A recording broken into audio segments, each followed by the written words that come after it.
오늘 읽으신 이 시편은 다윗이 유대 광야에서 쓴 그런 시입니다. 유대 광야는 물이 없는 그런 곳입니다. 물이 없어 마르간 황폐한 그 광야길에서 다윗은요, 놀랍게도 영혼의 만족함을 누리고 기쁨으로 찬양하게 됩니다. 오늘 아침 우리 찬양대 참 아름다운 찬양으로 기쁨으로 찬양한 그런 모습, 바로 다윗이 광야에서 하나님께 올려드린 그런 찬양이었습니다. 그가 찬양할 수 있었던 것은 다른 요소가 아니에요. 그의 갈급함을 채워주는 생수가 있었기 때문입니다. 생수만 있으면요, 광야길도 사실 즐거울 수 있어요. 우리의 갈급함을 채워주는 이 생수가 무엇인지 이 말씀을 통해서 우리 함께 보도록 하시겠습니다. 우리 좌우님이 한번 인사하시겠어요? 갈급함을 채웁시다 하고 인사해 주세요. 우리 영혼의 갈급함, 우리 이민생활 또 유학생활 얼마나 각박해진지 모릅니다. 그 가운데는 각박함이, 갈급함이 채워지시게 되시기를 축원합니다. 기도하겠습니다. 사랑의 하나님 아버지, 저희들 우리 인생이 험해지고 또 삶의 의미를 잃어버리는 그런 순간들이 있습니다. 아버지, 저희들 그런 순간일수록, 광야같이 느껴질수록 우리 함께 하시는 하나님을 기억하는 가운데 채워주시는 하나님의 은총을, 인자하심을 체험하게 하여 주시옵소서. 이 아침 말씀 전한 자와 듣는 자가 함께 은혜되게 하여 주옵시며 이 모든 말씀 예수 그리스도의 이름으로 기도드립니다. 아멘. 오늘 읽으신 시편 63편은 구약 성경에 나오는 다윗 왕이 아들 압살롬이 일으킨 반란으로 인한 위기 상황에서 쓴 총 10편의 시 중에 하나입니다. 여기 제목이 붙어 있죠. 유대 광야에서 쓴 시라고. 예루살렘 동편으로 감람산이 있습니다. 그런데 이 지형을 보면요, 지중해부터 해서 예루살렘까지 쫙 그 산이 올라가요. 그런데 이 구름이, 지중해에 이 습기가 많은 그 구름이 예루살렘 쪽 쭉 올라가면서 비가 그쪽에 다 내리고 감람산을 딱 넘어가면은 비가 안 옵니다. 그래서 이렇게 지도를 보면요, 아주 확실하게 나타나요. 그래서 예루살렘으로 해서 감람산 동쪽은 완전히 사막지대입니다. 그거를 유대 광야라고 합니다. 아주 메마른 그런 광야가 펼쳐져요. 여러분, 제가 여기 있는 그 사진이 바로 아주 전형적인 유대 광야의 길입니다. 다윗에게 이 유대 광야는 어떤 곳이었냐? 아주 아픈 기억이 많이 있었던 그런 곳이었어요. 어렸을 때는 양을 치던 곳이었습니다. 저렇게 사막같이 보이지만 그래도 간간히 풀이 있어요. 그래서 양들이 지나간 흔적이 아주 가득합니다. 근데 양을 칠 때 그 양을 지키기 위해서 사자와 곰 같은 맹수들과 싸웠던 다윗이었어요. 그렇게 생명을 걸고 양을 지켰습니다. 그런데 정작 하나님의 선지자 사무엘이 다윗의 아버지 이새를 찾아와서 아들을 보여달라고 했을 때 이새는 그만 양을 치고 있던 다윗은 잊어버렸습니다. 사무엘이 아들이 다 지나가고 나서 아들이 더 없냐 그렇게 물어봤을 때 하나 있기는 있는데 양 치고 있다고 데려오라고 했더니 그 아들이 다윗이 바로 하나님의 마음에 합한 그런 사람이었어요. 여러분, 다윗의 광야는요, 아버지에게조차 잊혀졌던 그런 자리였어요. 근데 다윗이 블레셋과의 전투에서 거인 골리앗을 물맷돌로 쓰러뜨리게 되죠. 하루아침에 일약 영웅이 됩니다. 그리고 사울 왕의 사위가 돼요. 그러나 그의 기쁨은 한순간이었어요. 장인 사울 왕의 질투 때문에 다윗은 오랜 시간을 다시 유대 광야에서 도망다니며 살아야 했습니다.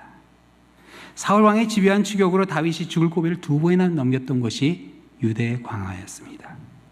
광야에서 그렇게 힘든 시간을 보낸 끝에 왕이 되었는데 오늘 이 본문에 보면 어떻게 되죠? 다시 유대 광야로 쫓겨간 겁니다. 손자들의 재롱을 보며 행복을 누려야 할 나이가 되었는데 기막힌 상황이 벌어진 겁니다. 아니, 다른 사람도 아니고 어떻게 친아들이 자기를 죽이고 왕위에 오르겠다고 반란군을 몰고 와서 예루살렘을 점령해 버렸으니 아마 차마 신하들의 얼굴을 보지 못했을 겁니다. 신하들의 권유로 일단 유다 광야로 피신을 하게 되지만 사실 해결책은 없었어요. 이게 반란이 진압이 되면은요, 아들이 죽습니다. 그렇죠? 압살롬이 죽게 돼요. 근데 이 반란을 진압하지 않으면 자기가 죽게 되는데, 이거 그냥 혼자 죽을 수도 없는 일이었어요. 왜냐하면은 자기만 죽는 게 아니라 같이 있던 모든 사람들이 다 죽습니다. 여러분, 아들의 생명과 왕국, 어느 쪽을 선택하시겠어요? 여러분이라면 어느 쪽을 선택하시겠어요? 아들을 희생시킨다 해서 사람들이 그거 알아주겠습니까? 그 다윗의 마음은 아무도 이해하지 못했을 겁니다. 사실 이런 어려운 일이 생기면요, 때로는 의외로 혼자 남게 되는 경우가 있어요. 정말 주위에 아무도 그 마음을 몰라주는 그런 상황이에요. 근데 광야같이 느껴지는 그런 순간이죠. 근데 그 순간 조심해야 돼요. 자칫 잘못하면요, 그런 순간 하나님을 원망하는 그런 말을 할 수도 있고, 또 나중에 후회할 그런 결정을 내릴 수도 있습니다. 근데 다윗은 이 고비를 넘깁니다. 어떻게 넘기죠? 오늘 본문에 보면 하나님께 부르짖었어요. 하나님께. 자, 하나님 향해 부르짖었는데 이렇게 부르짖죠. 하나님이여, 주는 나의 하나님이시라. Oh God, you are my God. 하나님이여, 주는 나의 하나님이시라. 다윗은요, 하나님이 자기의 하나님이라 하는 그런 확신이 있었어요. 다윗의 하나님이 어떤 하나님이시죠? 오늘 본문에 보면 세 가지 우리가 찾아볼 수 있는데, 첫 번째, 다윗의 하나님은 인자하신 하나님이었습니다. 2절에 보면 다윗은 성소에서 주를 바라보았다, 그렇게 나와요. 2절 말씀에 내가 주의 권능과 영광을 보기 위하여 이와 같이 성소에서 주를 바라보았나이다. 근데 사실 이 구절이 원어에 보면 이와 같이 해당하는 그 단어가 이 구절 중간에 나오지 않고 맨 앞에 나옵니다. 그래서 한글로 읽으면 이게 조금 이 뜻이 이해가 안 되는데, 사실 원어 그 순서대로 보면 좀 더 이해가 돼요. 이와 같이를 앞으로 한번 뽑아봤는데 한번 같이 읽어보겠어요. 이와 같이 내가 주의 권능과 영광을 보기 위하여 성소에서 주를 바라보았나이다. 성소에서 주를 바라보았는데 어떻게 해요? 물이 없어 마르고 황폐한 땅에서 목이 타서 물을 찾는 사람처럼 하나님께 부르짖고 하나님의 권능과 영광을 바라보았던 다윗이었어요. 다윗은 정말 한평생 그런 마음으로 주님께, 하나님께 부르짖었습니다. 다윗이 말한 이 성소란 법궤가 있는 장막이었죠. 그는 갈급한 마음으로 항상 하나님 앞에 나왔습니다. 사랑하는 성도 여러분, 이 자리는요, 하나님의 권능과 영광을 찾는 자리가 되어야 됩니다. 인생에 답이 없을 때, 우리의 한계를 느낄 때 이 자리에서 하나님의 권능과 영광을 찾으시는 우리 여러분이 되시기를 우리 주님의 이름으로 축원합니다. 한 주의 첫 시간 나와서, 그렇죠? 여러분, 정말 답이 없어요. 제가 목회를 하면서 한 가지 느끼는 게요, 처음에 시작할 때 중고등부 사역, 어린이 사역 할 때는 어떤 문제를 가져와도 다 답이 있었습니다. 그런데 점점 가면 갈수록 답이 없어요. 기도 부탁은 많이 하시는데 답이 없습니다. 한계를 느끼는 거죠. 다윗은요, 답을 가지고서 하나님께 부르짖지 않았습니다. 압살롬을 살려달라 그러지 않았어요. 3절에 보면 다윗이 이런 간증을 하죠. 주의 인자하심이 생명보다 나음으로 내 입술이 주를 찬양할 것이라. 여기서 다윗이 인자란 단어를 사용하는데 히브리 말로 헤세드란 단어입니다. 이 헤세드에는 세 가지 의미가 들어있어요. 하나님의 자상함, 신실함, 사랑. 자상하신 하나님, kindness, 신실함, faithfulness, 사랑, love. 이 세 가지가 담겨 있어요. 답이 없는 상황에서 어떻게 간구해야 될지도 도저히 감이 잡히지 않는 그런 상황에서요, 하나님의 인자하심을 구할 때 하나님께서 길을 보여주십니다. 광야의 길을 만드시는 하나님이세요. 길을 만들어주세요. 이 아침 하나님의 권능을 바라보시는 가운데 주님이 보여주시는 길을 보시는 우리 여러분이 되시기를 우리 주님의 이름으로 축원합니다. 둘째로, 다윗이 부르짖었던 하나님은요, 소생시켜 주시는 하나님이셨어요. 하나님의 인자하심을 구했던 다윗은요, 하나님을 찬양한 가운데 침대에 눕습니다. 사랑하는 성도 여러분, 하루의 일과를 마치고 어떤 마음으로 침대에 누우시나요? 혹시 염려와 걱정, 후회와 근심 가운데 눕지는 않으시나요? 다윗은요, 침대에 누워서 그의 숨통을 조여오는 반란군들 생각하지 않았어요. 무슨 생각하죠? 6절 초반부에 보면 이렇게 이야기해요. 내가 나의 침상에서 주를 기억하며. 잠자리에 베개에 베고서 하나님 생각을 합니다. 하나님이 어떤 분이셨는가? 그 인생을 회고하면서 하나님이 어떤 분인가 하는 것을 생각해요. 그러다 잠이 들었는지 새벽에 깨죠. 일어나서 무슨 생각, 뭘 하게 되죠? 주먹을 불끈 쥐고 이 괘씸한 아들 압살롬 이걸 어떻게 그러지 않았어요. 6절 후반부에 이렇게 나옵니다. 새벽에 주의 말씀을 작은 소리로 읊조릴 때 하오리니. 왕이었지만요, 피난길이었어요. 왕이 혼자 잤겠습니까? 같은 피난길에 오른 사람들과 같이 잠을 잤는데 새벽에 깬 거예요. 옆에 사람들이 혹시 들어서 잠이 깰까 싶어서 작은 소리로 하나님의 말씀을 읊조렸습니다. 잠을 설친 사람의 모습이 아니라 하나님의 말씀 가운데 평온하게 새로운 하루를 시작하는 신앙인의 모습입니다. 성경은 그런 선지자가 한 사람 나오죠. 예레미야였어요. 예레미야 애가에 보면요, 그가 예루살렘이 멸망하는 걸 보는 가운데 이런 고백을 합니다. 여호와의 인자와 헷세듭니다. 여호와의 인자와 긍휼이 무궁하심으로 우리가 진멸되지 아니함이더이다. 이것들이 아침마다 새로우니 주의 성실하심이 크시도소이다. 주의 인자하심과 긍휼이 언제 새로워요? 아침마다 새로우니. 다윗이 부르짖었던 하나님은요, 아침마다 새롭게 하시는, 그를 소생시켜 주셨던 하나님입니다.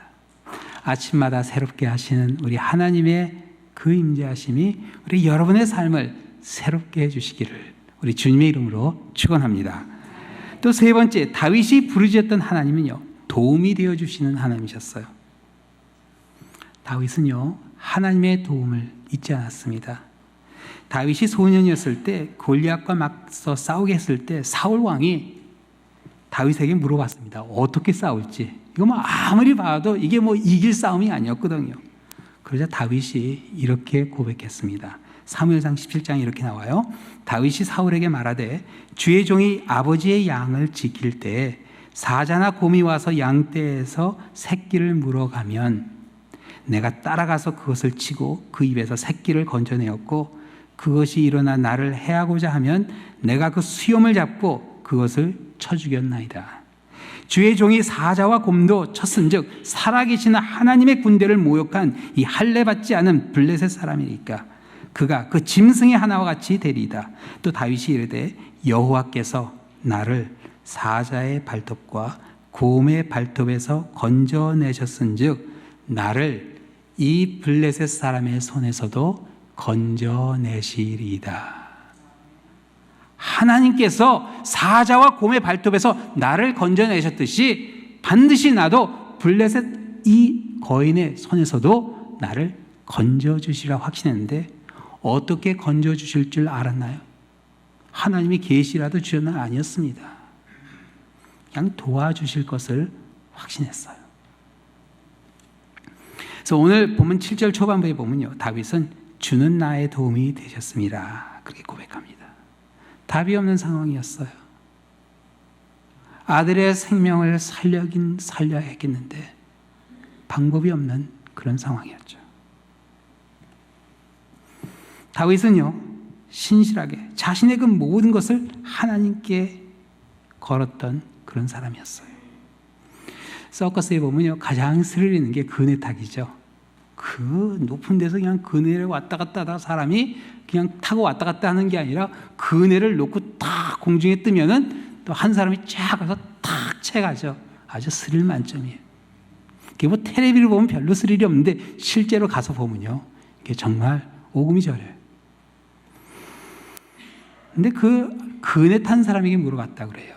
아니, 그걸 어떻게 손을 놓을 수 있냐고. 그랬더니 이렇게 말했다 그래요. 그냥 손을 놓고 가만히 있으면 딱 채간대요. 아무것도 할 필요가 없대요. 근데 오히려 잡으려고 그러면은 놓친대요. 그래서 그네를 딱 놓는 순간 상대방에서 이렇게 와서 나를 데려갈 그 확신만 가지고 있으면은 전혀 문제가 없다고 그러더라고요. 언제 어떻게 도와주실지 모르지만 다윗은요, 도와주실 것을 확신했습니다.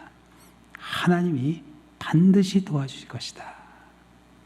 그래서 7절 후반부부터 찬양을 하죠. 내가 주의 날개 그늘에서 즐겁게 부르리이다. 나의 영혼이 주를 가까이 따르니 주의 오른손이 나를 붙드시려니와 나의 영혼을 찾아 멸하는 그들은 땅 깊은 곳에 들어가며 칼의 설에 넘겨서 승냥이의 먹이가 되리이다. 하나님의 도우심에 여러분의 삶을 한번 맡겨보시는 그런 여러분의 큰 믿음이 있기를 우리 주님의 이름으로 축원합니다. 물이 없어 마르고 황폐한 상황이 있었던 다윗이었지만 하나님께서 그 갈급함을 채워주셨어요. 그래서 다윗이 예루살렘을 떠날 때 말했던 것처럼 다시 성소로 돌아갈 수 있도록 하나님께서 인도해 주셨습니다. 하나님께서 그 유대 광야에서 생수가 되어 주셨어요. 사랑하는 성도 여러분, 우리의 문제는요, 광야 같은 세상이 아닙니다. 우리의 문제는 우리 영혼의 갈급함을 채워줄 수 있는 생명수가 있는가? 이게 바로 우리의 문제예요. 생명수만 있다면 광야 같은 길도 즐거울 수 있어요. 참 좋으신 주님이란 성가곡이 있죠.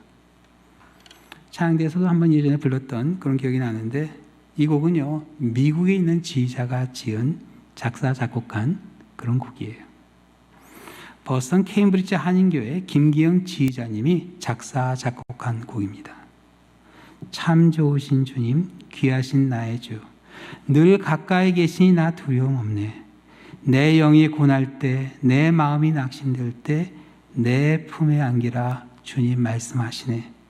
광야 같은 세상 주만 의지하며 주의 인도하심 날 강건케 하시며 주의 사랑 안에서 살게 하소서. 주만 의지하리 영원토록.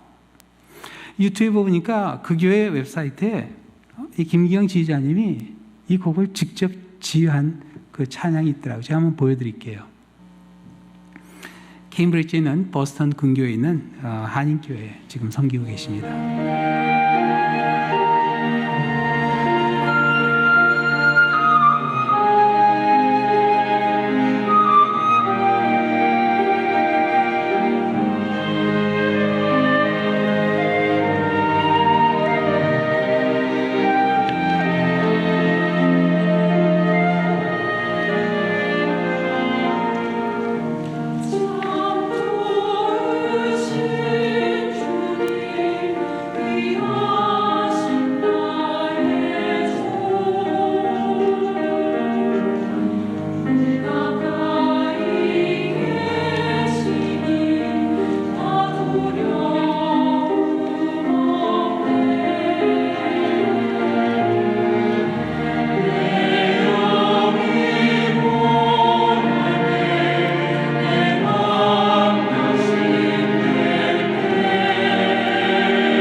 가운데 지휘하시는 분이 우리 김기영 지휘자님이십니다. 2절이 있습니다. 예수 이름으로 모였던 곳에서 우리가 헤어질 때 늘 함께 하시며, 바로 이 자리죠. 예수 이름으로 모인 이 자리에 우리가 헤어질 때 늘 함께 하시며 이 세상 살 동안 주 말씀 따라서 살게 하소서. 승리하게 하소서. 광야 같은 세상 주만 의지하며 주의 인도하심 날 강건케 하시며 주의 사랑 안에서 살게 하소서. 주만 의지하리 영원토록. 여러분, 이 가사는 간증입니다. 우리 지휘자님이 직접 체험하신 간증이었어요. 이 성가는 2007년 교회 지휘자들이 가장 선호한 100곡의 예배 성가 중에 1위로 선정되었던 곡이었습니다. 2016년에 예배 음악에서 우리 김기영 이 지휘자님을 인터뷰했는데, 그 인터뷰 내용 중에 한 부분을 제가 여러분과 잠깐 나누겠습니다. 모태신앙으로 자라면서 평생을 성가대와 함께했습니다. 어려서는 성가대원으로, 그리고 어른이 되어서는 성가대 지휘자로 봉사의 끈을 놓지 않았습니다.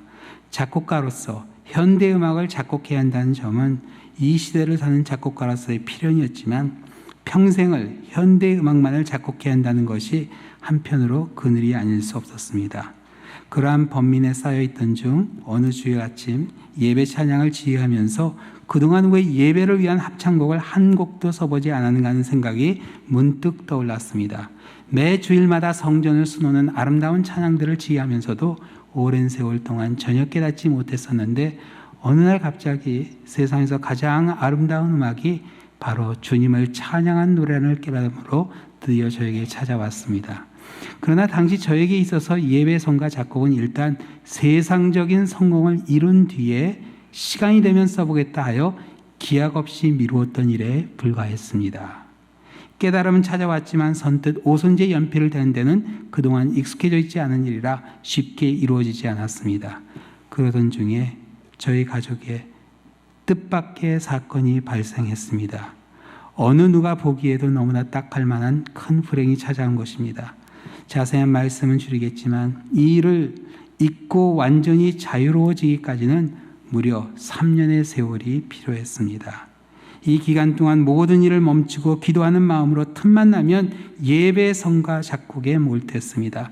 언젠가 써보겠다고 했던 그 일이 주된 일로 발발바꿈하게 된 것이죠. 그래서 이 기간 동안 예배를 위해 작곡, 편곡한 곳들을 모아 출판한 책이 중앙아트를 통해 소개된 주님 나라 이루게 하소서라는 작곡집입니다.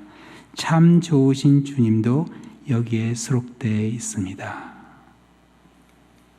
구체적으로 이야기는 하지 않았지만 광야 같은 시간이 있었어요. 3년이란 긴 시간이었습니다. 얼마나 견디기 힘든 시간이었을까 싶어요. 그런데 그 가운데 김기영 지휘자님은 인자하신 하나님, 소생시켜 주시는 하나님, 도와주시는 하나님을 체험했습니다. 이 찬양이 그 수많은 교회 찬양대 그리고 성도들의 가슴을 울린 것은 그 광야의 시간이 있었기 때문입니다. 내 영혼이 그 갈급함이요, 생명수로 채워질 때 나 한 사람뿐만 아니라 내 주위가 오아시스로 변합니다. 물이 있기 때문에. 요한복음 4장에 보면 그런 변화가 일어나죠. 예수님께서 광야 같은 삶을 살았던 한 여인의 삶을 변화시켜 주세요. 그 여인에게 이야기하죠. 내가 주는 물을 마시는 자는 영원히 목마르지 아니하리니 내가 주는 물은 그 속에서 영생하도록 솟아나는 샘물이 되리라. 그 물이 예수님이요, 하나님이셨습니다. 예수님을 만난 이 여인은요, 정말 광야 같은 삶을 살았는데 어느 한순간 온 마을 사람을 예수님 앞에 데리고 오는 전도자로 변하게 됩니다. 그렇게 사람 만나는 게 부담됐는데 그 사람들을 다 하나님께 인도하는 놀라운 신앙인으로 세워지게 됩니다. 다윗이 간절히 찾던 하나님이 이제는 우리에게 너무나 가까이 다가오셨어요. 십자가의 우리 주님의 모습으로, 또 성령의 순간순간 임재로 우리에게 채워주십니다. 너무나 가까이 다가오신 우리 주님, 우리의 생수가 되어주십니다. 살아계신 하나님이 여러분의 생수가 되는 가운데 광야 같은 여러분의 인생길에서 하나님의 놀라운 권능과 역사가 일어나게 되시기를 우리 주님의 이름으로 축원합니다. 기도하시겠습니다. 사랑의 하나님 아버지, 때론 너무나 절박한 그런 상황에 들어갈 때가 있습니다. 광야 같은 인생이라 할지라도 주님께서 생명수가 되어주심을 기억하는 가운데 순간순간 역사하시는 하나님의 인자하심에 우리의 삶을 맡기게 하여 주시옵소서. 그 가운데 역사하시는 하나님의 놀라운 권능의 손길을 찬양하게 하여 주시며 소생시켜 주시고 도와주시는 하나님의 놀라운 권능을 증거하게 하여 주시옵소서. 모든 말씀 예수 그리스도의 이름으로 기도드립니다. 아멘.